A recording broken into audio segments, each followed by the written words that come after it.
right, I just go with that. And how do you write your music? Do you start off with a riff or a chord pattern, or? It varies. A lot of times, believe it or not, it's inspired by rehearsing. Rehearsing? Yeah, just sitting at home rehearsing. I'll come up with some chords I like, and pretty soon you're like, wow, this feels good. Mm-hmm. So I'll record the rhythm part. And do you have like a home studio set up? Okay. So you demo it at home, and then when you record just stab guitar tracks. Okay. Just do a rhythm and then maybe a second rhythm and pan them right and left. And do you program drums, or do you? No, I don't. So it's all just guitar, it's maybe some just bass? Strictly guitar, yeah. Okay. And then I'll do like a makeshift bass part on the guitar, and then just go from there. Okay. And who are some of your influences on guitar? Who are the players that you? When I first started, like I said, I started as 3. So the first guitar player that I was really introduced to, meaning that my cousin gave me an album. It was Isley Brothers. Oh wow, okay. Yeah, I love Ernie Isley. Yeah, oh yeah, definitely. Oh yeah, definitely. And all of my other influences came way later because they're pretty much in the same age group that I'm in. Steve Vai, Malmsteen, John Petrucci. Guys. I know Tony McAlpine. Oh yeah, I met Tony. Yeah. You actually met him? Yeah. I've only seen him live. I never met the guy. Yeah, seems like a really great guy. Yeah, he's cool. Yeah. I love Greg Howe. Yeah, that guy's Greg awesome. So you're familiar with Vinnie Moore. You met Vinnie Moore? Yeah. Yeah, he's awesome. He's so there's so many people I like. It's kind of hard to say who my favorite is. I like all of them for different reasons. Right. And it's just kind of hard to just name one. But my first influence was definitely Ernie. Yeah. Nice. Yeah. And so now, what are your future plans now? What do you got in store for the 2019 coming up? That's a tough question. Any new musical endeavors, or you just keep practicing? Just keep practicing, trying to get better, and see where it takes me. See where it takes you.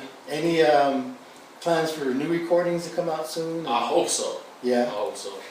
Will it be in the instrumentals as well, the same kind of style? More than likely, yeah. Okay. More than likely. Still always trying to get better. Yeah. I mean, it's like no matter, I'm never content. That's good. I'm like, I don't know, I'm never, if someone hears me play and they say, oh, this sounds great, I don't hear that. I just hear what I need to work on. I only hear the things that need work. Right. See, that's what I like about you is that there's a lot of players that get compliments and that's it. They think, okay, well I don't have anything else to learn. Maybe I could just. You can always learn stuff. Stuff, yeah. It's like, to me, when you quit trying, that's when you give up. Right. So you're going to be playing for a long time. You're never going to put it down. Huh? I don't plan to. Yeah. I don't plan to. Do you also play acoustic guitar? Yeah. Do you play any other instruments, piano or? Not really. I guess, I wouldn't call myself a bass player. I could play good enough to play my own material. Okay. Yeah. As far as bass goes. To put like a track down. Yeah. I could put a track down. Okay. Yeah. Okay. But to call myself a bass player, no. And you're all self-taught, right? Yeah. No lessons, no one of these schools for music? It was one of those things where, when I grew up, because I didn't come from like a musical, I grew up around musicians, but I wouldn't say it was like a full-on just music environment. So, I would go out, I jammed a lot when I was growing up. I jammed a lot. And well, that in itself is a good education. As much as I could from whoever I was playing with at the time. Right. But, what it boiled down to was, if I wanted to learn this, the only choice I had was just to sit down and work it. Because I wasn't able to go to a school or anything and take lessons, so it was just me and the guitar. So I just figured I couldn't get any worse at it because I couldn't play anyway. So, So you're bound to make progress if you just kept plugging away at it. Yeah. And I mean, I've always been patient with myself. I'm not an impatient person. Yeah. I can, however long it takes to learn something, because to me the beauty in it is not being able to do it and then over a period of time you can see yourself gradually getting better. Yeah, you can hear yourself. I like that. Yeah. I like that. And even like to this day, I still have recordings of myself back in like 75 and 76. See, he's like me. He does the same thing. So I can listen. You use that as a tool, right? Yeah. It's a tool. So I go back and I'm like, wow, I guess I did improve. You actually made progress. Yeah. Because sometimes, you know, you can get tricked into thinking you're not getting better. Yeah, that's You true. get stuck in that rut, but then when you know, think back to like, well, I couldn't do this a month ago. Right. Or at the beginning of the summer. So then, you know, rather than think about, well, I'm not getting better, I always think about, well, I remember when I couldn't do what I'm doing now. So, you know, rather than beat myself up, because it's easy to beat yourself up.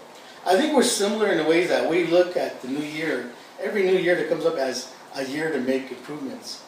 Yeah. Right? That's what I do. I say, oh, new year, this is the year I'm going to become a better player. Yeah. You know, because I mean, And next thing you know, 10 years go by and you've hopefully made those improvements that you're. you know, I mean, you know, I don't think anyone ever really gets to where they want to be. No. I mean, you know, it's like even, you know, like, you know, 4 years ago or 5 years ago, there's things I can do now that I couldn't do back then. Right. And back then I was like, oh, if I can only do this and I can only do that. Now I can do it and it's like, okay, it's not a big deal. You know, okay, what am I going to do next? You know, and, but, you know, like I said, I'm always trying to get better. Yeah. Just, you know, yeah, just, Well, you know, I'm glad that we finally caught up and had a chance to jam. And yeah, it was nice. it was a long time coming, and I'm glad to know you. I think you're a great musician. Well, thank you, I appreciate And that. hopefully we'll have you come over. I'll go over to your place and do some more jamming. Sounds good. Maybe we'll, I don't know, work on some recordings. I actually would like to write something with you. I like your ear, and I like how you put chords together. I think It's just, collaborate I on appreciate something. that. It's just feel. Like I said, Yeah. a lot of times when I sit down to play, I have no idea what's going to come out. right. Well, sometimes the best songs are just come from You know, out of the air, inspiration, just from what your ear leads you. yeah. Not so much writing in I mean, mathematical equations. It's not about that. It's about you know, I letting your mean, ear guide you. I would, everybody has their own method of writing. Me, it's just, how do I feel at the moment? You know, I just pick the guitar and play, and if it feels good, I just go with that. Yeah. And if it makes me feel good, and I feel like, okay, hey, you know, this can be something or whatever. You know. But I'm always, you know, a lot of times I just do it to see what it's going to sound like. Yeah. You know, wow, how is this going to sound if I put this guitar with that? You know, rather than, you know, say, oh, well, it won't work, or, you know, some people say, oh, it'll never work. Well, I want to try it and see. Sure. You know, How do you know? You don't yeah, try, right, exactly. You know, Yeah. so you know, a person has a choice. Either you can sit and try it, or you can sit and talk yourself out of trying it. Right. You know, so I choose to do the first one. You know. Yeah. All right. Awesome, man. Well, I appreciate you coming down, and